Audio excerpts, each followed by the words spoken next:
नमस्कार मेरे प्रिय छात्रों, ECS क्लासेस में आपका स्वागत है। आशा है जो आरवी शर्मा सर ने पढ़ाया है उसमें से 100% ही आया है और उसी आशा अनुरूप आप लोगों ने प्रदर्शन किया है। बड़ी खुशी की बात है और लगभग जहाँ तक टारगेट जा रहा है कि 100+ बच्चे जो हैं वो 80 आउट ऑफ द 80 करके आए, पूरा 100% करके आए। बड़े बहुत अच्छी बात है कि बच्चों का जितना उनको दिया था कंटेंट, जितने क्वेश्चन कराए थे 80+ क्वेश्चन दिए उनको, सारे बच्चों ने उनको बिल्कुल 10 से याद किए और टेस्ट देने भी आए और पेपर के एग्जाम के 2 दिन पहले तक बिल्कुल संपर्क में रहे। लास्ट में भी ग्रुप पर, व्हाट्सएप ग्रुप पर बिल्कुल आराम क्वेश्चन और आंसर्स का आदान प्रदान होता रहा। तो काफ़ी मज़ेदार बात ये रही पूरे घटनाक्रम में कि बच्चों ने जो रुझान दिखाया वो कहीं ना कहीं ये दर्शाता है कि टीचर ने कितनी मेहनत की है। 1-1 बजे तक टीचर आपने क्वेश्चन का जवाब दे रहा है, तो वाकई में टीचर यही है, इसको ही टीचर कहते हैं। ECS क्लासेस को क्यों माना जाता है? इसलिए माना जाता है पूरे ग्वालियर में लोग क्यों आते हैं, क्योंकि ये टीचर्स आपको लास्ट तक आपके साथ रहेंगे, अंतिम तक साथ में रहते हैं। बाकी आप देख सकते हो कि टीचर्स अपना सिलेबस खत्म कराने के बाद उनकी जिम्मेदारी खत्म हो जाती है। हमारी जिम्मेदारी वहां से स्टार्ट होती है खत्म करने के बाद कि सिलेबस को कैसे तुमको याद करवाएं, कैसे इस सिलेबस को तुमको पूरी तरीके से परमानेंट मेमोरी में इसको बिल्कुल सेट करवा दिया। ये हमारी जिम्मेदारी रहती है। अभी जिम्मेदारी खत्म नहीं हुई है, हमारी आगे बढ़ रही है कि आपने कितने OT क्वेश्चन सही किए, 32 में कितने लेकर आए हो, उसका मिलान हम करवाएंगे आपका और आप चेक करना। जो भी आपके मित्र हों और जो भी आपके सगे संबंधी हों जिनको आपको शेयर करना हो वीडियो, जिनसे मिलवाना चाहते हो क्वेश्चन कितने हैं, उनको भी आप शेयर कर सकते हो और कमेंट कर सकते हो और लाइक कर सकते हो। ठीक है, चलिए सबसे पहले हम आपसे बात करते हैं। पहला क्वेश्चन था कि चूज द करेक्ट था, 4 में से एक ऑप्शन सही था। ठीक, पहला क्वेश्चन है आपका। पहले क्वेश्चन में लिखा हुआ है कि निम्नलिखित में से विज्ञान संबंधी तकनीकी शब्द, विज्ञान संबंधी तकनीकी शब्द। ठीक है, आप जो साइंस के छात्र होंगे समझ गए होंगे कि नाविक जो है वो क्या है, विज्ञान संबंधी तकनीकी शब्द। जहां शब्द से काव्य की शोभा बढ़ती है। ठीक है, जहां शब्द से काव्य की शोभा बढ़ती है वहां अलंकार होता है। अलंकार का मुख्य कार्य ये होता है कि काव्य की शोभा बढ़ाना। जहां शब्द से काव्य की शोभा बढ़ती है वो होता है का शब्द से, किसी शब्द अलंकार। कौन सा शब्द? ठीक है, हिंदी पद्य साहित्य को कितने भागों में बांटा गया है? 4 भागों में। कितने बांटा गया है? 4। इसका ऑप्शन आ सही। कौन सा है? आ सही। घुटनों में लेकर मां बच्चे को क्या करती है? नहलाती है। भैया सबको पता है कि मां क्या करती है, घुटनों में क्या था, नहलाती है। घुटनों में लेकर मां बच्चे को क्या करती है? नहलाती है।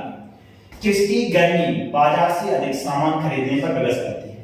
किसकी गर्मी बाजार से अधिक सामान खरीदने को विवश करती है? बताइए भैया, सबको पता है पैसे की गर्मी होती है। भैया शरीर की गर्मी से तो लड़ाई करोगे हैं कि पैसे से तो खरीदोगे? शरीर की गर्मी से खरीदोगे पुलिस में FIR हो जाएगी। ठीक है, तो कैसे पैसे की गर्मी होती है भैया, पैसे की गर्मी। जितना पैसा होगा आप समझ लो, मां जितना भी हो। लेखक आनंद यादव अपनी मां को ले गया, कहाँ ले गया? दत्ताजी राव के यहाँ ले गया। कहाँ ले गया था? दत्ताजी राव के यहाँ। ठीक है, अब आते हैं आपको रिक्त स्थान। कौन सा आते हैं? रिक्त स्थान। तो रिक्त स्थान में खेत की तुलना की गई है। किससे की गई है? कागज के पन्ने से। कैसे की गई है? कागज के पन्ने से। कागज के पन्ने से। ठीक है, दूसरा है यशोधर बाबू ने दफ्तर से लौटते हुए रोज कहां जाते थे? बिड़ला मंदिर। कहां जाते थे भैया? बिड़ला मंदिर।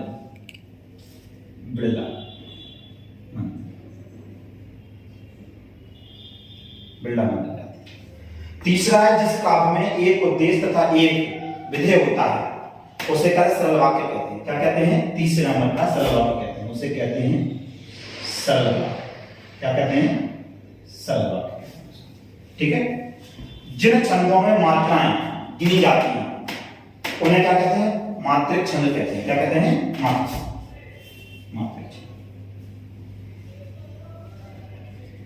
वर्ण गिर जाते हैं उसे वर्णिक छंद कहते हैं, जिससे मात्राएं गिर जाती हैं उसे मात्रिक छंद कहते हैं।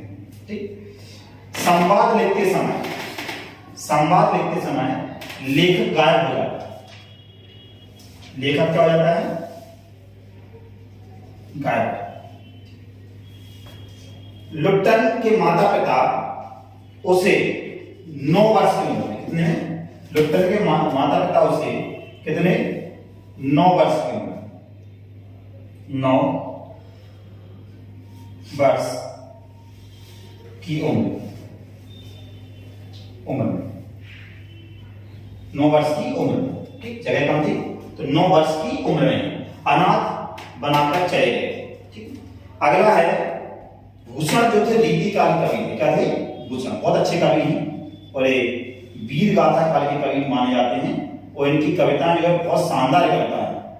भूषण वन नाम चलने लगा तो बहुत अच्छी कविता है, ओजस्वी कविताएं लिखी है इन्होंने, भूषण जी ने। बहुत शानदार कवि अगर लगे आपका तो आप इनकी भूषण की कविताएं पढ़ना, बहुत शानदार कविताएं, पढ़ने से बहुत आनंद आता है, पढ़ना चाहिए। पूरे गर्मी वगैरह आप छुट्टियां लग जाएंगी तो उनमें साहित्य जरूर, बहुत आनंद आएगा। जो कवि आपने पढ़े हैं, लेखक पढ़े हैं, उन कवि लेखकों की रचनाएं, कविताएं जो भी हैं आप जरूर पढ़ें, बहुत आनंद आएगा।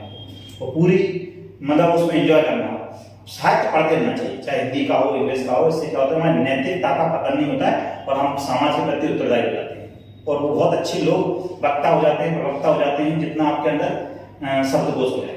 तो पढ़ोगे शब्दकोश होगा, शब्द आएंगे, बोलना है, दोनों अच्छी बात होती है। सही जोड़ी बनाएंगे, जोड़ियां आपकी भैया पहले से बना के रखती हैं हमने, ठीक है, लिखने के चक्कर में, आज सुबह के चक्कर में। हिंदी साहित्य का स्वर्ण युग कौन सा है? भक्ति काल। कौन सा है? बड़ा आनंद आता है। हिंदी साहित्य क्या है? क्या था कि इसमें मतलब एक जो काल आया उसमें सब कुछ मतलब अपने आप को ईश्वर के हवाले कर दिया, किसी की बुराई नहीं, किसी कुछ नहीं कर, सब लोगों को भक्ति में कर दिया था। तो हिंदी साहित्य में जितना भी प्रोग्रेस हुई है, जितना भी हुआ, उतना जितना भक्ति काल में हुआ उतना किसी काल में नहीं हुआ। इसलिए क्या कहते हैं, जो भक्ति काल को कहते हैं हिंदी साहित्य का स्वर्ण काल कहा जाता है। ठीक है।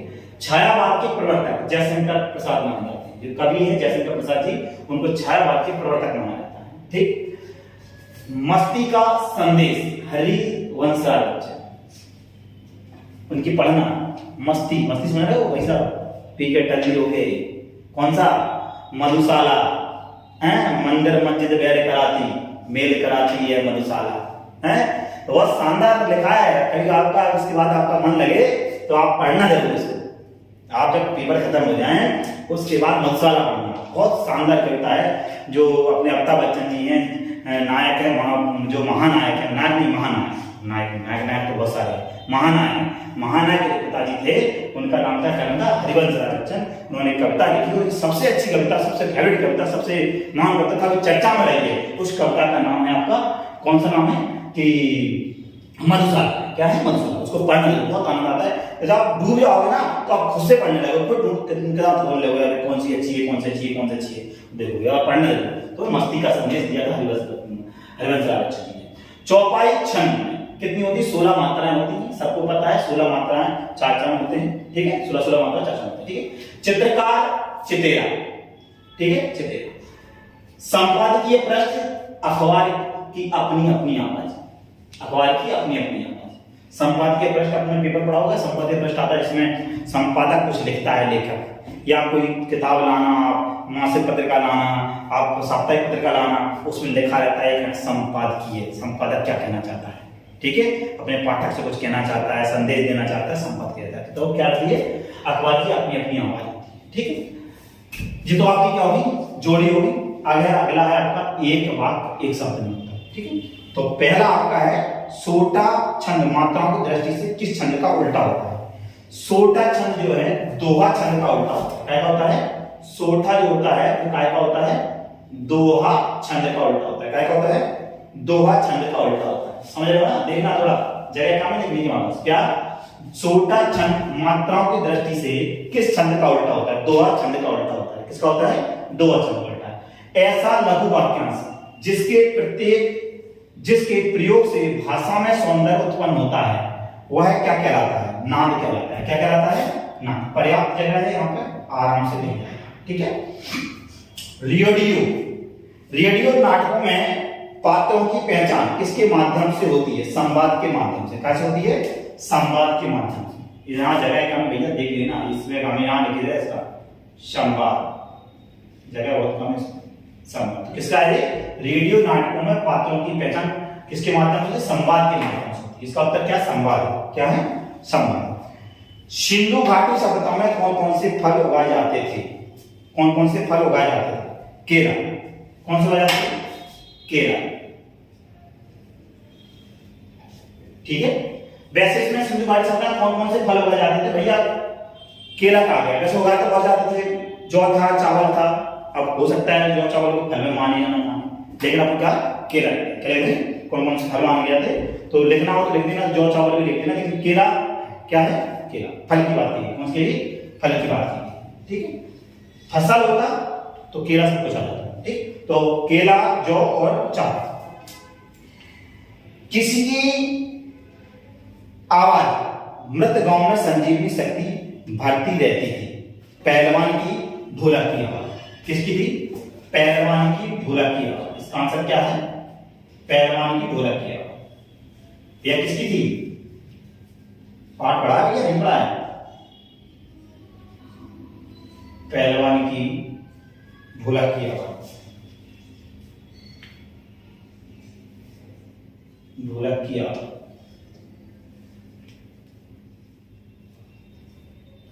पहलवान की ढोलक की आवाज। कवि ने सिरे पर क्या मलने की बात कही है? क्या मलना चाहिए वैसे? लाल खड़ी। लाल खड़ी क्या मलना चाहिए? लाल खड़ी। ठीक। चलिए अब ऐसा क्या शब्द है और क्या शब्द है? ठीक है। शोषकों के प्रति घृणा और शोषकों के प्रति करुणा प्रतिपादक है। क्या है? प्रगतिवाद। सत्य है। क्या है? ये सत्यवाद है। कवि ने हार कर बात को कील की तरह तोड़ दिया। ये क्या है? ये भी सत्य है। ये भी क्या है? आपका सत्य है।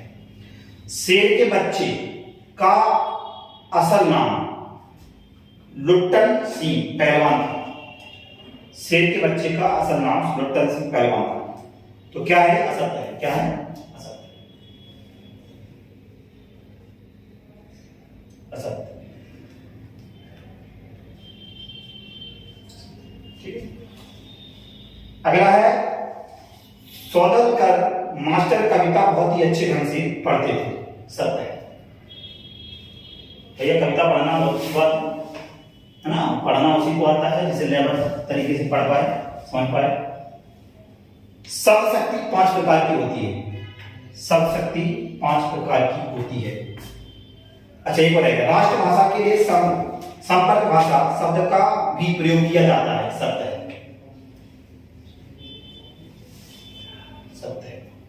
और लास्ट वाला है आपका क्या है कि शब्द शक्ति 5 प्रकार की होती है। ये भी सत्य है।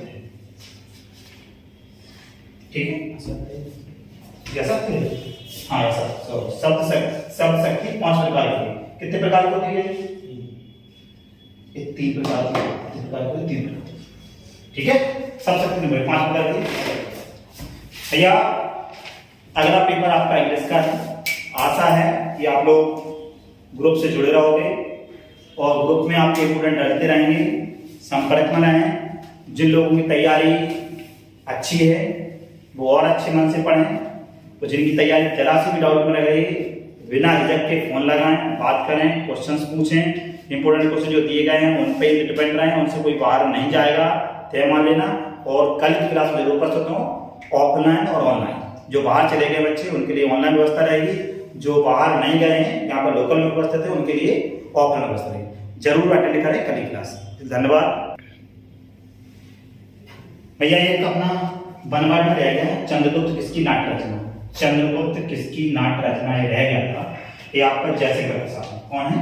जयशंकर प्रसाद। इसका आंसर है आपका जयशंकर प्रसाद। जयशंकर प्रसाद। जयशंकर प्रसाद। एक रहेगा। Thank you.